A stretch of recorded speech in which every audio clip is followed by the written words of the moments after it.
qui existe, il y aura toujours un homme pour prier. Oh. Je prierai jusqu'à ce que le ciel s'ouvre. La Bible me dit ceci. Dieu du ciel cherche sur la terre. S'il y a un homme intelligent qui lui cherche, selon les hommes, on t'engagera selon la compétence de ton intelligence. Mais selon le ciel, on t'engage selon ta soif. C'est pourquoi nous le disons. Ah, s'il y a un Dieu dans les cieux, moi je prierai jusqu'à ce que le ciel s'ouvre. Gloire et honneur à notre Seigneur. Bonjour frères et sœurs. J'espère que tout le monde se porte bien. Je me présente, c'est le missionnaire ici à Kawatara. Et que Dieu vous bénisse tous. Ce matin, je me présente devant vous parce que le Seigneur me met à cœur de partager un message avec son peuple. Donc, nous allons ensemble commencer avec une prière, demander à notre Seigneur d'être au milieu de nous, afin que lui-même parle et que tout ce qui est en nous et en moi se taise, afin que son esprit puisse parler. Gloire à Dieu. Prions. Seigneur éternel Dieu, Dieu de gloire, Dieu de bonté, toi qui es Alpha et Oméga, toi qui es le commencement et la fin. Tu n'as point de comparable, Seigneur. À toi seul la gloire pour des siècles et des siècles. Père éternel Dieu, ta mission est ta mission. Et celui qui fait cette œuvre, Seigneur, c'est toi. Et à travers toi, Seigneur, ton Esprit Saint.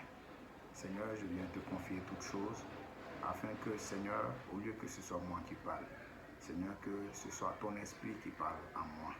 Éternel Dieu, je viens m'effacer totalement, afin que tu prennes la première place en ce lieu. Gloire et honneur à toi pour des siècles et des siècles. Au nom de Jésus-Christ, j'ai prié. Amen. Merci Seigneur. Gloire à Dieu. Aujourd'hui, le Seigneur me met à cœur de partager sa parole. Et sa parole qui se trouve dans le livre, excusez-moi, donc sa parole qui se trouve dans le livre de Nombre. Nombre,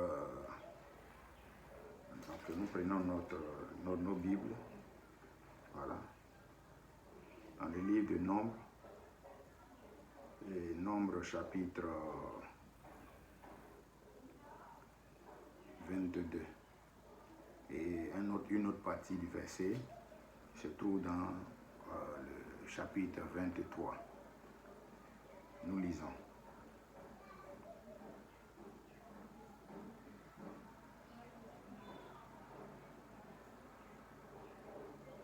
Nombre 22, versets 5 et 6. Il envoya des messagers auprès de Balaam, fils de Béor, à Pétor, sur le fleuve, dans le pays des fils de son peuple, afin de l'appeler et de lui dire: voici un peuple est sorti d'Égypte. Il couvre la surface de la terre et il habite vis-à-vis de moi. Viens, je te prie, maudis-moi ce peuple, car il est plus puissant que moi. Peut-être ainsi pourrais-je le battre et le chasserai-je du pays, car je sais que celui que tu maudis est maudit, et que celui que tu bénis est béni, et que celui que tu maudis est maudit. Nous allons au chapitre 23. Le chapitre 23 qui dit, donc à partir du verset 1, donc j'explique un peu le chapitre. C'est Balak qui envoie ses serviteurs pour aller voir le devin Balaam, afin que Balaam puisse faire des pratiques et afin de maudire le peuple de Dieu. Continuons la lecture. Nombre 23. Balaam dit à Balak, bâtis-moi ici 7 autels et prépare-moi ici 7 taureaux et 7 béliers. Balak fit ce que Balaam avait dit. Et Balak et Balaam offrirent un taureau et un bélier sur chaque autel. Balaam dit à Balak, tiens-toi près de ton holocauste et je m'éloignerai, peut-être que l'Éternel viendra à ma rencontre. Et je te dirai ce qu'il me révélera. Et il alla sur un lieu élevé. Verset 4. Dieu vint au-devant de Balaam. Et Balaam lui dit, j'ai dressé 7 autels et j'ai offert un taureau et un bélier sur chaque autel. Et l'Éternel mit des paroles dans la bouche de Balaam et dit, retourne vers Balak et tu parleras ainsi. Il retourna vers lui et voici Balak se tenait près de son holocauste, lui et tous les chefs de Moab. Balaam prononça son oracle et dit, Balak m'a fait descendre à Aram. Le roi de Moab m'a fait descendre des montagnes de l'Oran. Viens, maudit Jacob. Viens, sois irrité contre Israël.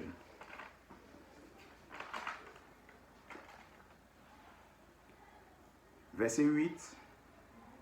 Comment maudirais-je celui que Dieu n'a point maudit? Comment serais-je irrité quand l'Éternel n'est point irrité? Je le vois du sommet des rochers. Je le contemple du haut des collines. C'est un peuple qui a sa demeure à part et qui ne fait point partie des nations. Qui peut compter la poussière de Jacob et dire le nombre du quart d'Israël? Que je meure de la mort des justes et que ma fin soit semblable à la leur.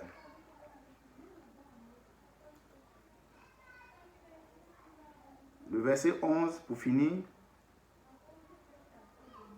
Balak dit à Balaam, que m'as-tu fait?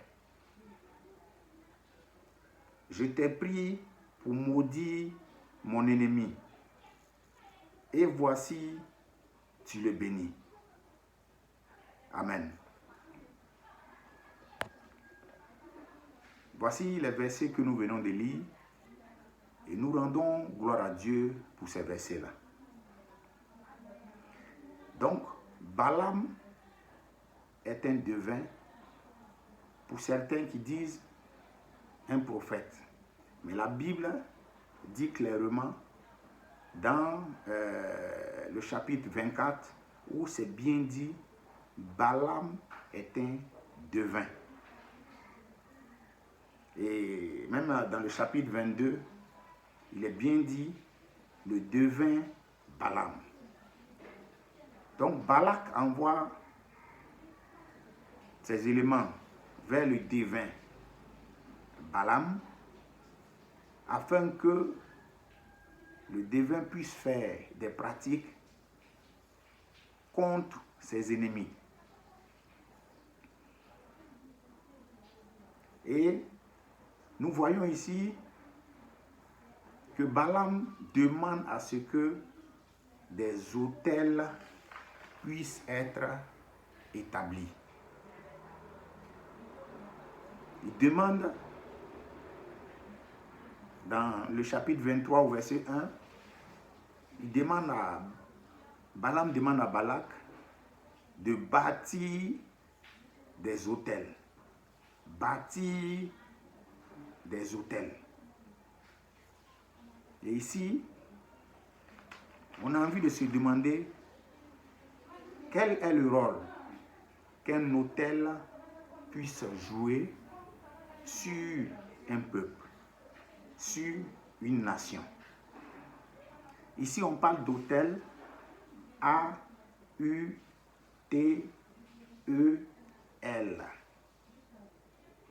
Gloire à Dieu. Pour rendre un peu plus pratique la chose,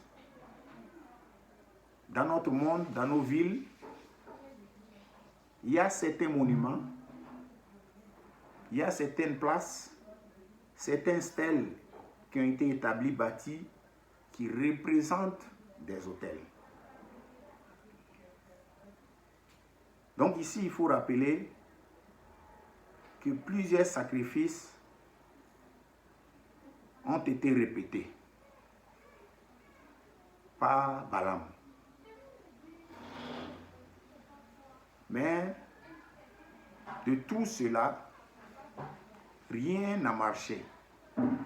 Parce qu'après tout cela, Dieu a envoyé Balaam afin de bénir le peuple ennemi de Balak.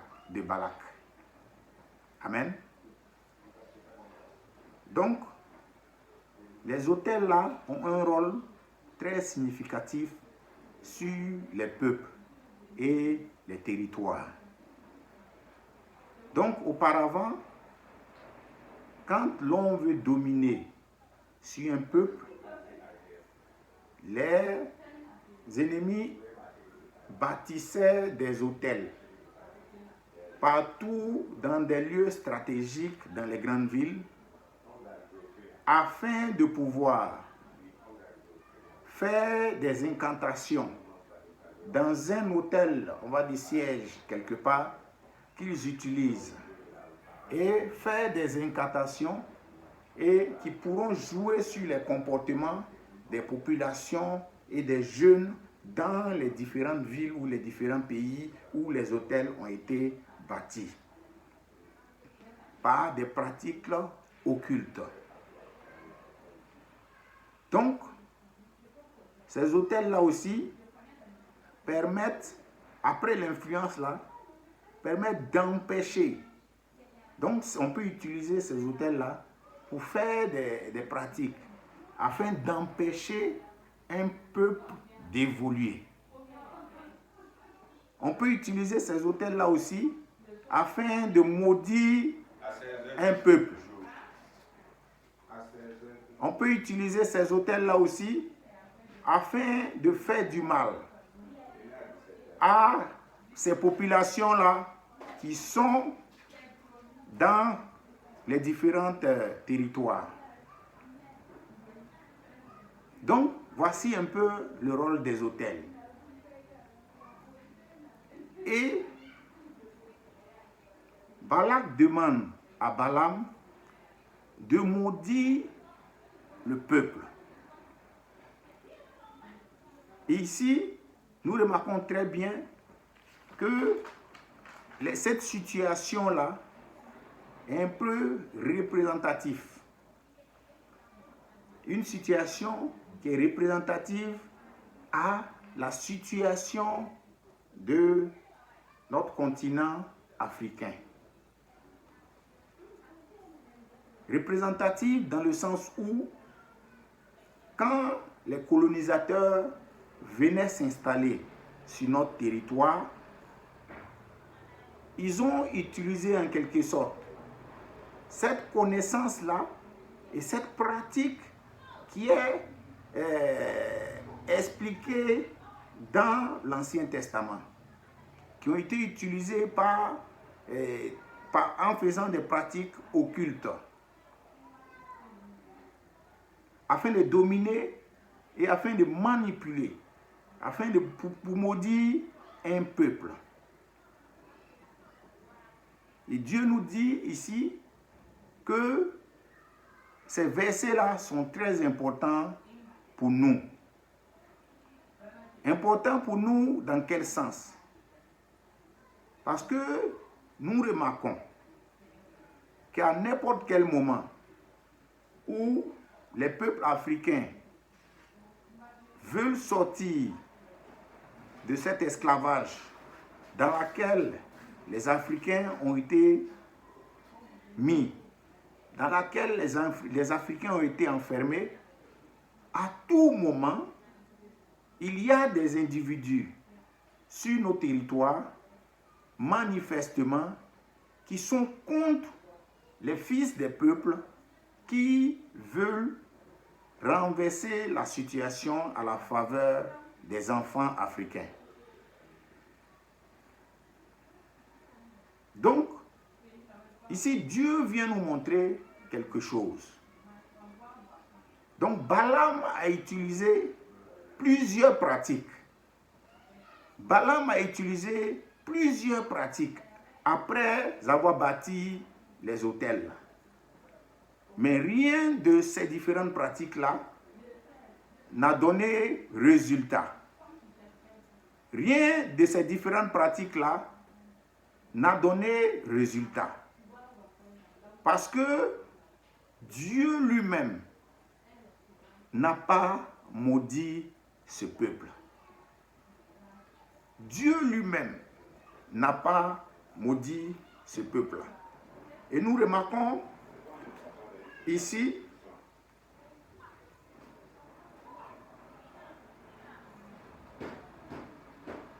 dans le chapitre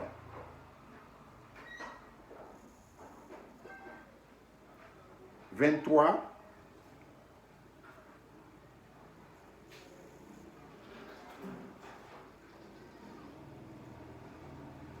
où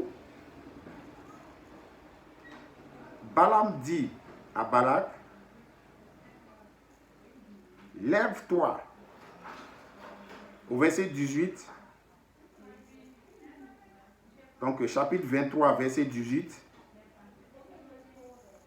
lève-toi Balak, écoute, prête-moi l'oreille, fils de Sippor. Dieu n'est point un homme pour mentir, ni fils d'un homme pour se repentir.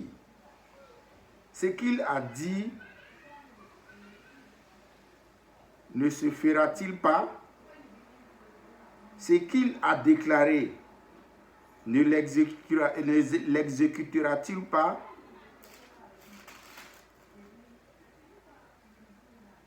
Voici, j'ai reçu l'ordre de bénir. Il a béni je ne le révoquerai point. Amen.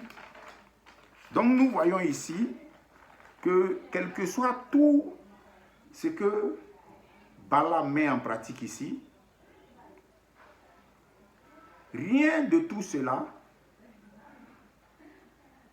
rien, totalement rien, de tout cela n'est agréé par Dieu. Malgré toutes les pratiques occultes qui ont été mises en place, Dieu décide de bénir le peuple qui est son peuple. Gloire à Dieu.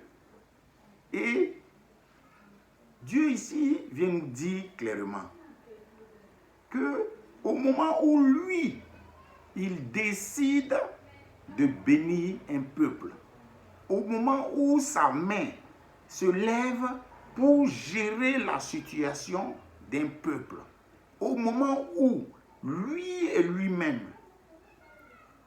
gère le changement, gère la sortie d'esclavage d'un peuple, personne et rien ne pourra faire le contraire. Parce que lui est Dieu.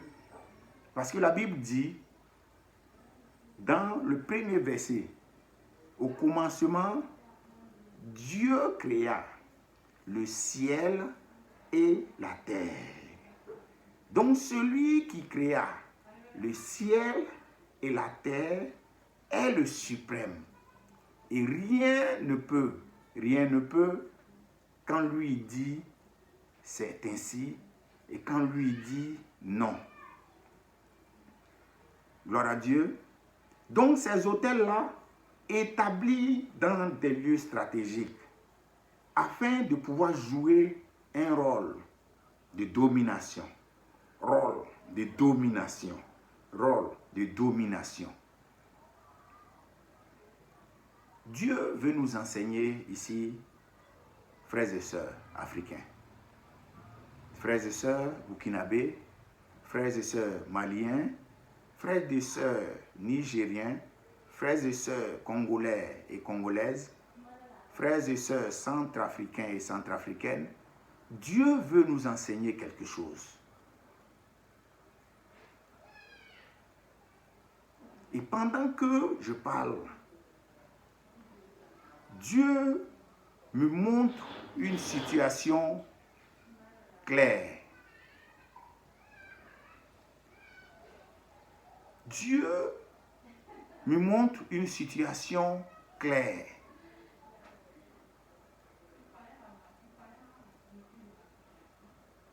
Dieu dit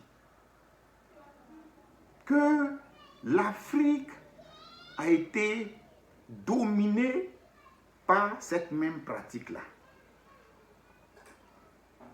Parce que je vois un homme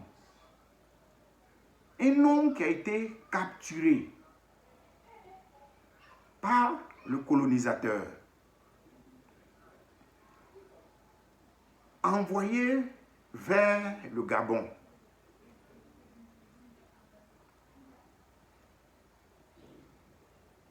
Au Gabon, dans une forêt sacrée,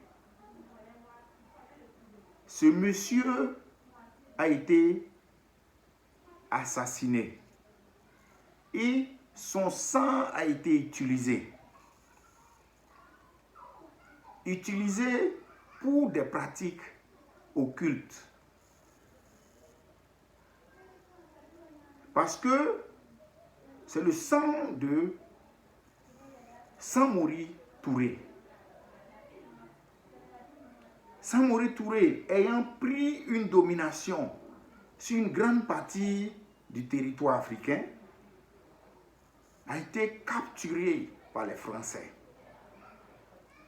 Mais avec la complicité de nous-mêmes Africains, une pratique a été faite dans une forêt au Gabon. Et le sang de ce monsieur a été utilisé. pour bâtir des hôtels. Je vois une ville